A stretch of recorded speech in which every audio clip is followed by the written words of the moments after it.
My name is Aravinda Korala. I'm the CEO of Kal. Kal is an ATM software company based in the UK. This forum, yes, it's the first time at the PLAS forum in Russia, but of course I have been here many times before.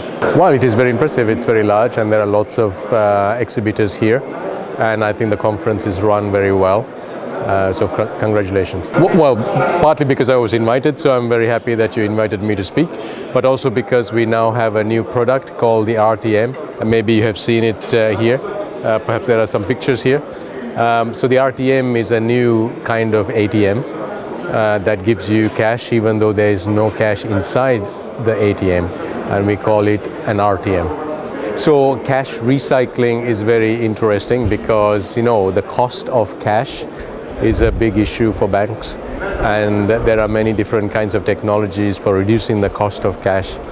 You know, over the last 20 years perhaps, there was a lot of conversation that maybe we should encourage people to use less cash because cash is expensive, cash is not cheap. But what has become very clear is that people like cash. It's very clear. Even though in Europe, for example, the European Commission had a campaign to try to reduce the usage of cash. Despite this campaign, the amount of cash used in Europe has gone up by about 10% every year. And in other countries, like in Asia, like in the United States, the usage of cash is going up even faster than that.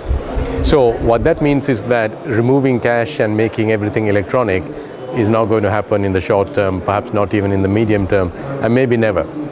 Who knows, right? But what is therefore necessary is to find a way to make the cost of doing cash transactions as low as possible. One way to do that is, of course, having better machines that do that. So cash recycling ATMs are an example of that kind of a machine.